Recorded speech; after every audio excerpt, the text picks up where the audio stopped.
Hey, what's up? We're Neon Dreams. And you're listening to WRSU FM New Brunswick. Hi guys. So my name is Chloe. I'm part of WRSU 88.7 FM. We were in Rutgers, New Brunswick, so in New Jersey. And you guys just released your new album, The Happiness of Tomorrow. It's featuring 7 amazing songs, and I was so happy that you guys agreed to do this interview and let me talk to you about it. I guess first question is, like, how are you guys doing, and how is it over in Canada, I believe? Good. We're in the middle of like a socially distanced theater tour right now. So we're up in St. John's, Newfoundland right now, about to do a show.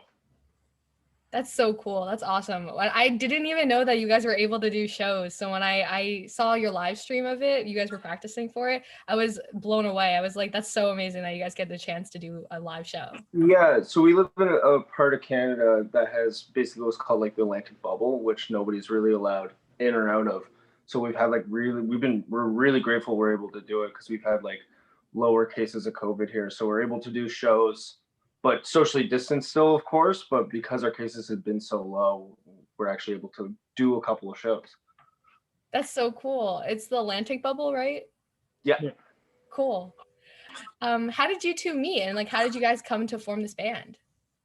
Like a while ago, so I was living in Ontario. I moved like city to city for the longest time. My mom had me, she was like a kid, like 17, and she got kicked out of her house, so I was just living everywhere for a while. And then I moved to the east coast of Canada when I was about 13 years old. And I got into music because my mom's boyfriend showed me a few chords, and I was like, this is really cool. And then I went home and taped like 3 pieces of paper together and drew some fretboards on it and practiced where to put my fingers. And then until I eventually saved up enough money to buy a guitar. Then I showed my mom a few songs, and it's like, why do they all suck? And she's just like, well, you have no friends. You go make some friends and go on adventures, and you can write about all the good and bad things that happen. And then that's when I started my first band. And then we had this gig, our first big gig with a big act, and our drummer at the time just couldn't do it. And then we were looking for somebody, and someone's like, yo, there's this kid online playing some covers that are really cool from Sackville and Halifax, where we're from. And it was Adrian playing Florida's Low on the drums. You can find it on YouTube. It's pretty funny now looking back. But yeah, that's how we first met, and he learned all our songs in one day, and I've been in bands with him ever since. I mean, I've seen him like probably more than everybody in my entire family. Yeah. Yeah.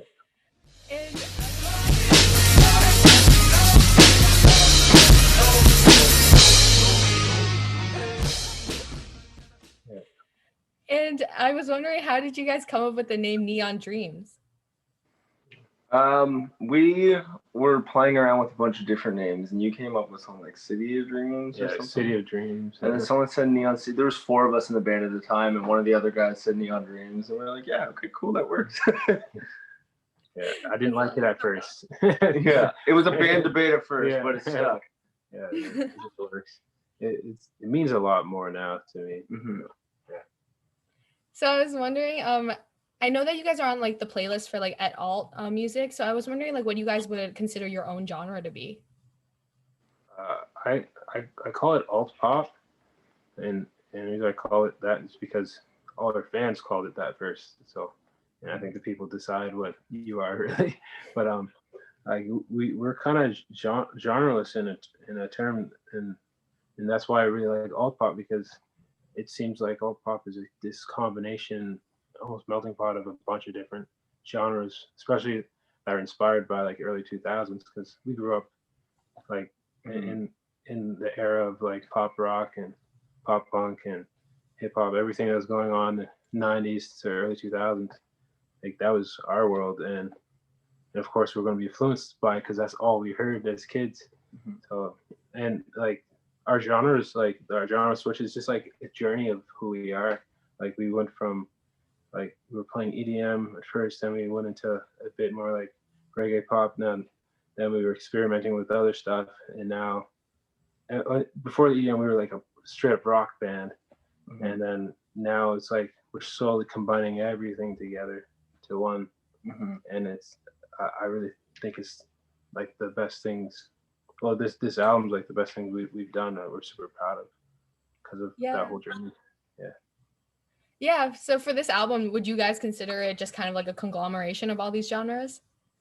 Yeah, and in that sense, it like fits into that term alt pop because it's just all those genres put together. And I remember the last what made us put more like our rockier stuff into this. We were touring Sweet Dreams of Sunbeam's album, and a lot of our fans were like, "You guys are awesome live." And I love the music even better live. Like, it's crazy. Like, I didn't think that's possible. And we're like, well, what do? All we do is just add all the extra guitars, heavier drums, and then we just mess around with the arrangement to make it feel like we're a 2000s band. So let's just try to do that to the record now. Yeah. What is life without fantasies? Yeah. I don't need a lot. I don't need a raise. I was also wondering, so you guys produced Sweet Dreams Till Sunbeams like last year, and then really quickly you released this one. So I was wondering, like, what's that quick turnaround like? I think before we're even done a record, we're already ready for new music.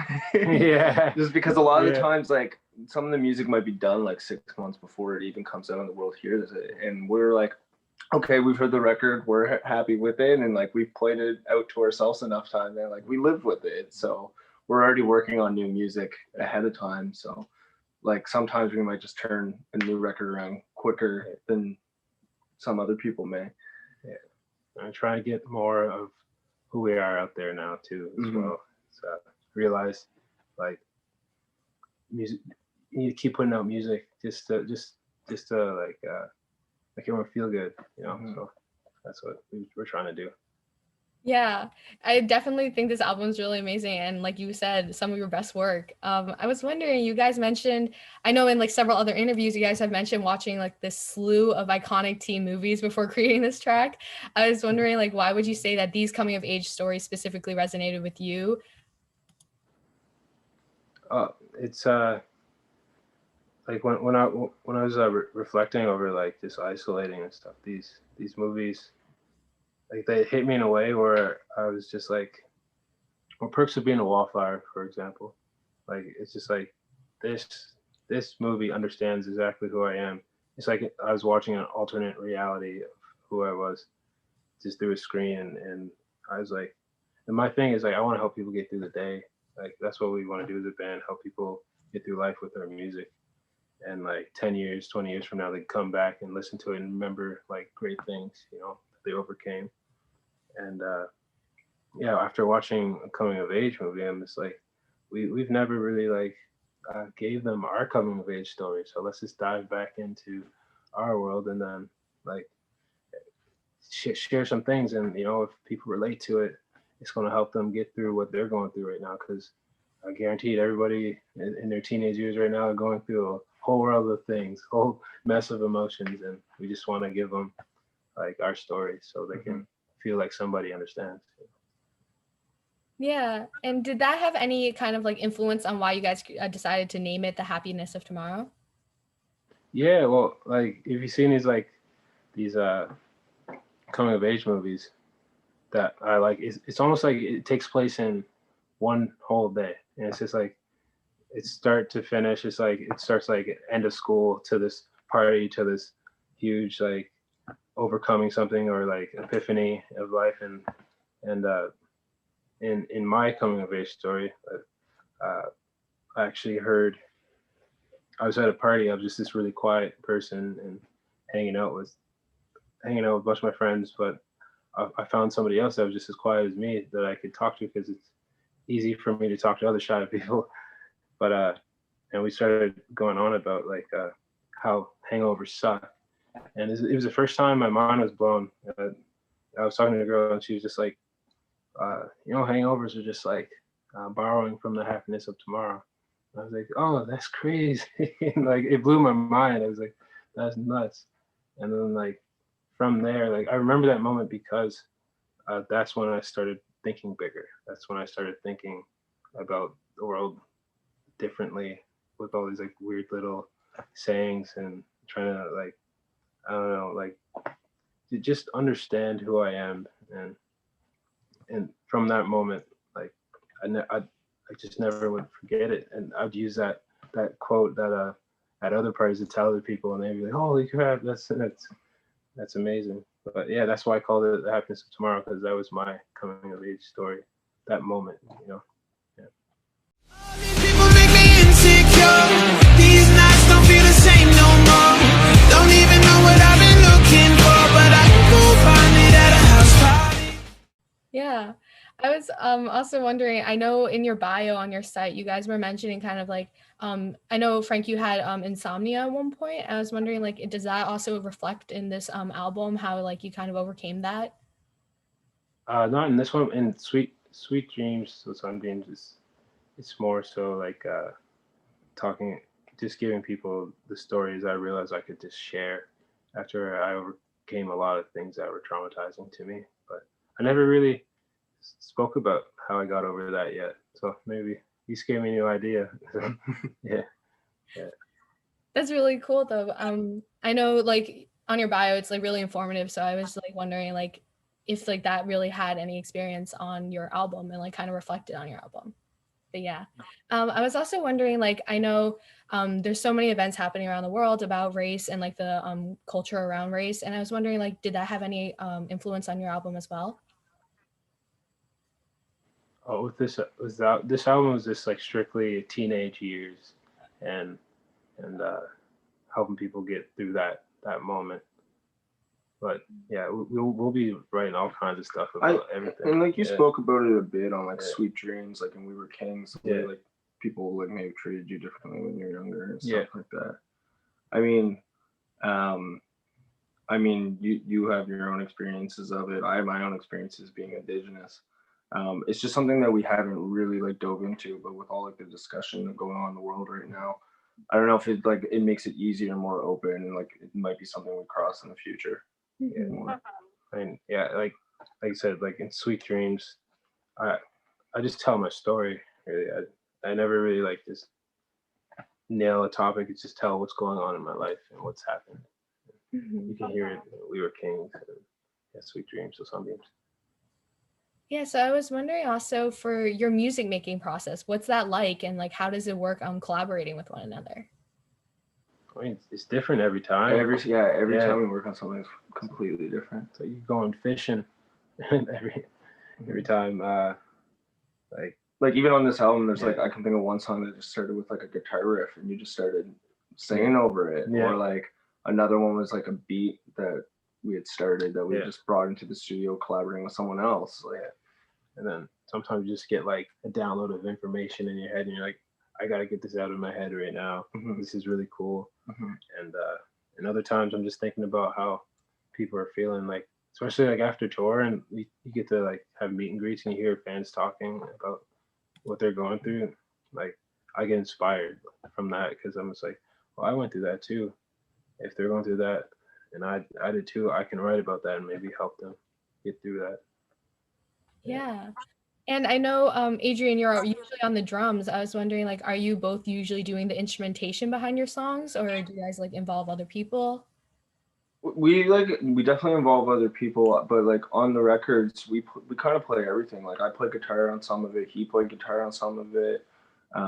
Like he might have programmed a drum beat on one of it. You know what I mean? We're kind of like all over the place, and it really is like collaborative all around, instead of just being like, it's like I'm just the drummer and he's just the guitar player. It's everything's really mixed up. Yeah, we since we like jumped through many genres, we're really we started producing a lot more than we were just to like go in the studio just as a band. So we are really versatile with it all. Yeah, we're really like hands-on with the whole project. Yeah, like nobody kind of has their own like set like job when we go into the studio. Everybody's kind of like we're all like working on it in the way that we envision it together to get all of our vision out.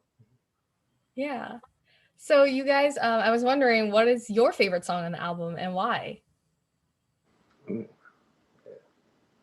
they're all really I love them all. So It's like if you had a bunch of kids and you had to pick your favorite kid, you know? Well, for me, I like the last song, "The Happiness of Tomorrow," a lot because that was I wrote that like immediately after watching Perks of Being a Wallflower, and it's just like the moment I started to share things that were bugging me in life, showing people who I really was. That's when everything started changing, and I was really thankful for my friends, and because like I lost somebody in my life, and just like in that Perks of Being a Wallflower movie, he lost his only best friend, and it hurt me a lot because that was my childhood best friend, that person that's been with me through everything, and I didn't talk to nobody about it for like years, and then I finally broke down, and then after that my mind got a lot clearer and better. So it's a strong connection to that song. Adrian, do you have one or no choosing? For me right now, I think it's "I'm With You" because it's really fun live. We're getting to play it live for the first time right now. And I think a lot of our live shows just like connecting with the crowd and making them have fun too. And I feel like that song is like really doing it right now. And I'm just excited to be back doing live shows, like in some capacity. Yeah. I was wondering also for your music videos, you guys did a lot of the directing process and stuff like that for them. I was wondering, like, how did you find working with, I know there was like Moose Can Fly was one of the people who. Moose, get over here, bud. Oh, is he there? She's asking about you. There's Moose right there. Hello. Nice to meet you. Nice to meet you too. I was just asking them, what's the process like in creating your music videos? Mainly just, me and Frank collaborating. He has a lot of ideas, and then I have ideas, and we just kind of blend them together and find a way to work both ideas into the video. Yeah, no, it's different because we're not like this like big film production team. We're just friends, just messing around, you know. Yeah. And, learning as we go. Even Adrian knows a lot about editing and stuff like that. Me and Moose spent hours editing afterwards. So yeah, I think we're in an age where everyone just wants to see the artists doing the most they can, and we live in this world where it's like everybody's kind of has like a way to learn content creation. Yeah, and we kind of like love that we can have so much artistic control over everything because of that. Yeah. And how'd you guys meet? Oh, Moose. Oh man. When did we meet? He's just been around in our music scene forever here in Halifax. Since I was like 15, and I would just see you guys like at studios and stuff like that occasionally, and then say hey, and then you guys took off. And then isolation hit, and I was like, who is here that can do videos right now? And I remembered like how chill Moose was, and I just hit him up, and it worked out. Yeah. I really enjoyed the video, so. Thank you. Yeah. So I was also wondering, like, what did I know like one of your biggest songs was like High School Dropout, and I was wondering like what did that song mean to you? Oh, so I made this status a while ago. This is like when I started sharing some real stuff with people for the first time. It was the first time I was just hanging out, and I was like, we just, I think we just finished a tour. I don't know. We were touring, and I was like, I should tell people a bit of my story just in case somebody needs to hear it. And I was just like, well, I failed school, and then I got pushed through, and then I just dropped out because I couldn't learn like everybody else. It just was really hard for me to write tests and do things on paper, and I wanted people to know that like sometimes it's like, one size doesn't fit all, and some people just don't know how to teach like emotionally smart people. Like I put myself after I dropped out, I put myself around people I wanted to be like. I made friends that were really good at what they do, and asked them questions, and I built my way up through the music industry. just on that alone. And yeah, I just wanted to inspire people to, if they feel like, you know, they're stupid or something, like there's another way to be successful at something they like. And I got a whole bunch of messages, and I was like, "Oh, boys, let's just write about this." You know, like, cause everyone's just like, "Thank you for this. I'm going through the worst time of my life, and like school is killing me." And not encourage anyone to drop out. I'm just saying, like it's okay if you can't learn like everybody else. Just find a new way. You know? Tonight, high school dropout. It's funny how it turns around. Yeah. And I was wondering, like, if you had any kind of, what were you like thinking about changing if you could change like the school system? Because I know, like you're saying, it is hard to kind of teach like different types instead of just like on paper. So I was wondering, like, kind of your perspective on that. Well, I don't know, everyone will have their own opinion with it. It's just like, oh, there's kids that need a bit more attention in a different way, and however you can teach them like that are like literally I still can't look at paper and write a whole essay on something because my mind will just explode. Like, it feels weird. I don't know why, but it's finding ways to teach kids that use different parts of their brains. You know, I don't know how that works, but maybe one day I'll figure that out. But, yeah. So I was wondering then, kind of switching gears, I was wondering, you guys mentioned mixtapes in your song, Sick of Feeling Useless. I was wondering what songs would be on your mixtapes. And we have a full playlist of songs. A Decade Under the Influence by Taking Back Sunday. Yeah. That's a song that's always getting played in the van. Always, yes. A lot of Coldplay, The Fray, Jack's Mannequin, Blink-182. I'm trying to think. Gym Class Heroes, Sum 41. Yeah. Old Maroon 5, like beginner stage. early Maroon 5, yeah. This love. Yeah. I think what else? All American Rejects. Yeah. That would have been like, bands that we grew up on and like love. Influenced us early on. I used to make mixtapes all the time. I had like a radio and cassette player, and I would just listen to the radio, and then whatever I thought I liked, I just hit record. It was awesome. Nice. I love American Rejects and like all those bands that you mentioned, so I can totally see their influences in your music. Yeah, definitely. I was wondering if you guys like if you guys were a coming of age movie and had your own movie, like what would your songs be on like your soundtrack? Nice one. Every time I look for you, like every time I look for you, yeah. The sun goes down. I mean, there's so many. Cute Without the E Cup from the Team. Yeah. We're Taking Back Sunday. Yeah. So many songs. Yeah. Yeah. In Too Deep by Sum 41. Yeah. I feel like Move Along by All American Rejects was in every coming of age film growing up. So just to like make it even, it's got to be in ours too. At least the opening track. Yeah, exactly. The Mixtape by Jack's Mannequin. That one's a really good song. Do you guys?